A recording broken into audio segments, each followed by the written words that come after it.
Hey, Ted here from YouLearnGuitar.com, and this is a continuation from an earlier lesson on playing slide licks in standard tuning. So we're going to move out of the key of E occasionally, moving to different keys, moving to different patterns. In some ways they're going to be a little trickier because with different patterns it's going to require a little more moving from fret to fret, which means a little more muting. So we could call these a little more advanced than the first series. So let's get going.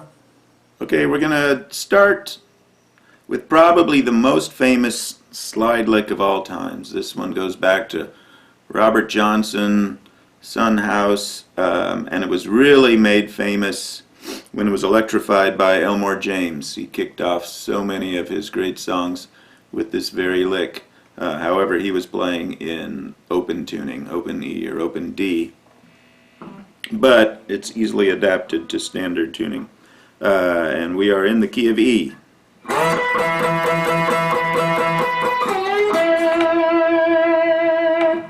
Okay, so we're going to slide into this first group of double stops.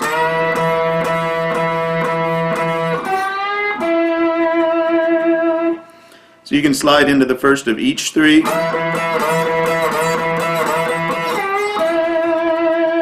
You can get real wild with it.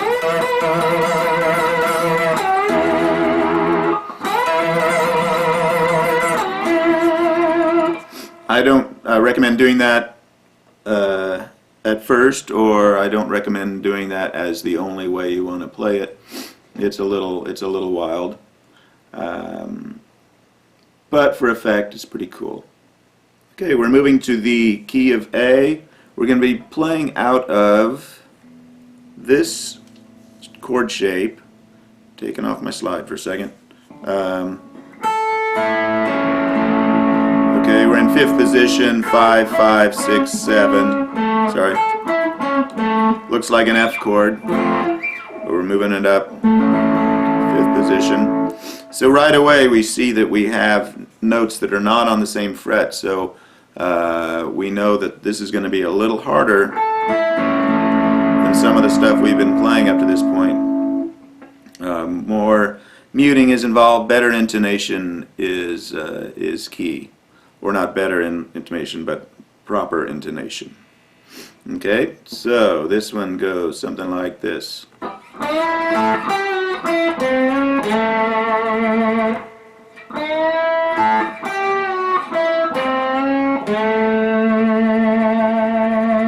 Okay. Now you'll notice on the tab, which is on the website, YouLearnGuitar.com, it's going to be at the blues guitar, blues lead, slide licks, standard notation slide, something like that. But you'll notice that the tab does not contain a lot of slide marks because I really don't want to clutter it up with a bunch of notation. Just kind of get to where you understand that most notes are going to be slid into at least the beginning of a phrase or changing a position, etc. So you could play this thing with no slides. Sorry. But that's not what slide sounds like, right? You want to be sliding in and out of these notes, make it, really slippery. Okay, so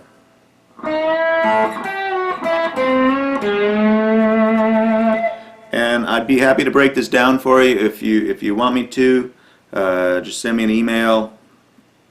Other than that, I'm just going to play it and let the tab kind of speak for itself and show you really what position we're in.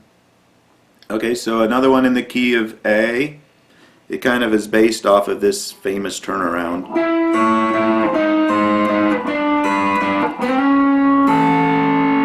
It's going to go like this.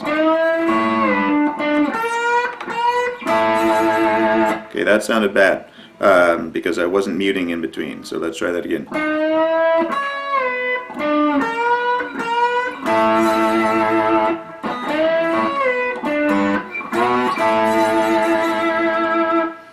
Okay, so I do want to point this out. When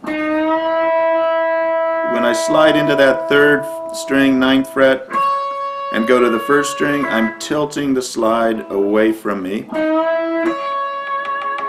And I'm also muting that third string, but I really don't even have to, just because the tilt is going to give me the effect that I want. Then I'm sliding down to the 7th fret on the first string. So basically, here's what I don't want.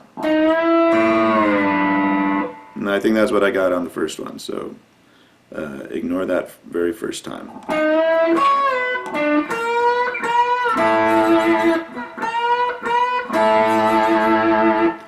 Anytime I play on the first string, I'm probably going to be tilting like that if I know that I'm not going to a different string, you know, anytime real soon. Okay, we're going to move to the key of G. And key of G is great for standard tuning because it gives you these 3 open strings. So it sounds almost like open G tuning, but we're still in standard tuning. If you tune your high E string down to D, you are one string closer to open G tuning. If you're Keith Richards, you completely throw away the low E string and tune everything else to open G tuning, because that string is just, in his opinion, a waste for what he's doing with certain things like Brown Sugar and Start Me Up and so many other great Stone songs. So we've got the open D string, we got the G string, and we got the B string. Okay, so great key for this. That's why you could also, if you were in the key of A, you could capo at the 2nd fret and treat all these, you know, like you're in open G tuning also. Okay, I'm rambling. So let's get back to the licks.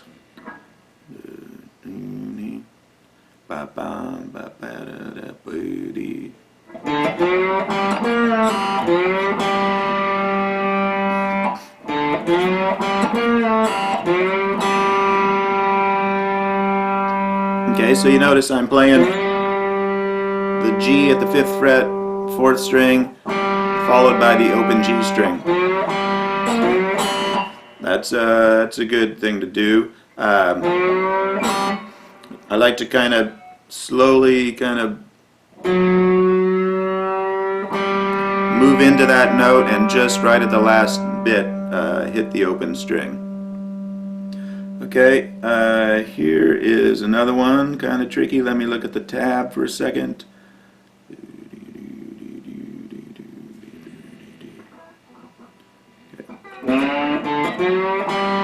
That's all right.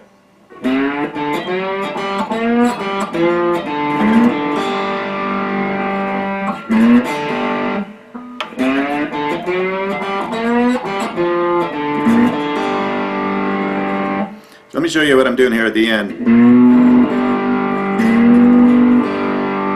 I'm sliding into the B note at the 7th fret on the 6th string.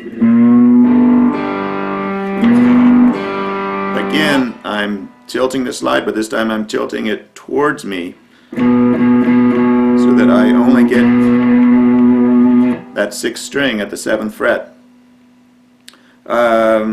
And then I'm playing the open D and the open G string. So what I end up with is a first inversion G chord. It's the 3rd of the chord, the 5th of the chord, and the root of the chord. So if I can, I want to keep that note ringing. More often than not, I end up muting it. But okay. The next one is based on a tune called Little Red Rooster. I think it goes back maybe to Son House, but the version I always know is the Howlin' Wolf version, which I think the Wolf actually learned some from Son House directly, not just on recordings. But anyway, so it goes like this.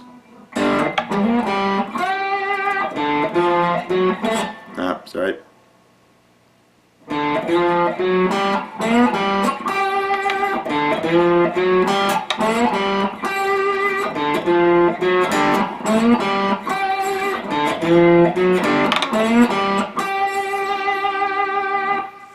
Okay. Our last one in the key of G is going to go like this.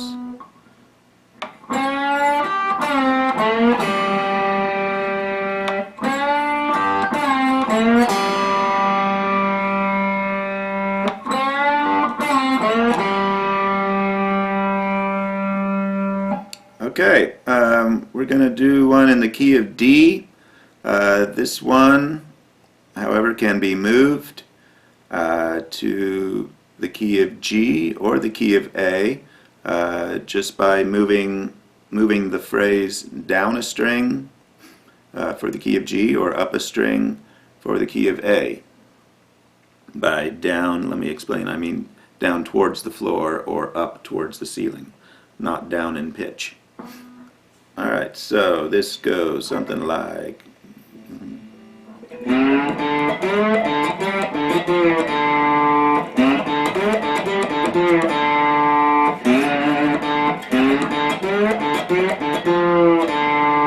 don't be afraid to play with the phrasing on all these licks. They don't have to sound exactly like what I'm doing, because I could redo this tomorrow and they wouldn't sound anything like what I'm doing today necessarily.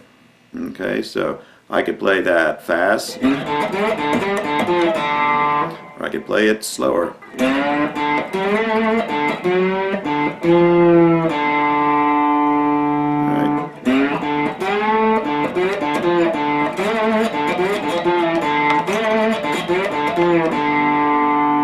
Okay, let me show you what I meant by moving it to different keys. I could play it in G going like this.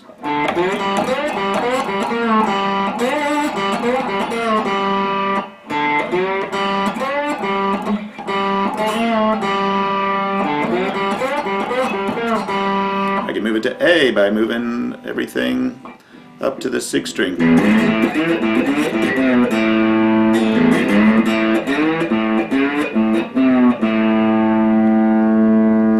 Okay, moving back to the key of E for a second. These next two kind of take advantage of the unitar, the one-string guitar, or even the diddly bow, I believe it was called, which was a one-stringed instrument with a broom wire, I believe, and a couple nails tied to or hammered into the wall, and you would play slide on that, which is a pretty cool thing. You ought to Google that. Anyway, once again, rambling.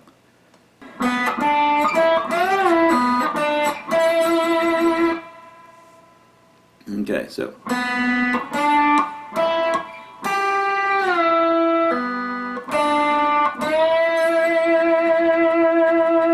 okay, so basically I'm just using a minor pentatonic scale.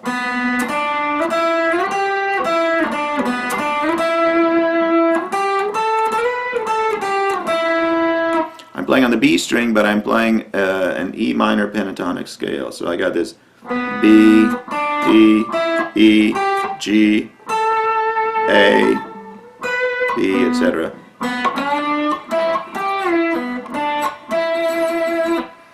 Okay, and the next one.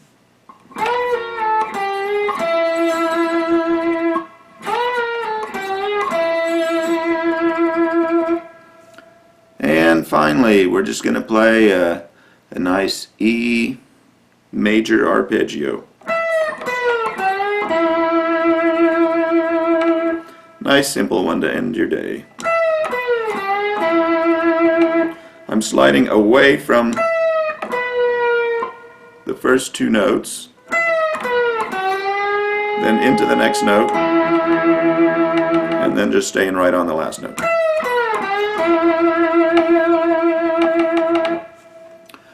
Alright, so this has been Standard Tuning Slide Licks Part 2. And I hope you enjoy these. Hope you get something out of them. Always, you can email me, ted@youlearnguitar.com if you got questions, or you can put a comment on the YouTube page. Please subscribe. That's always appreciated. And I'll be seeing you soon. Bye bye.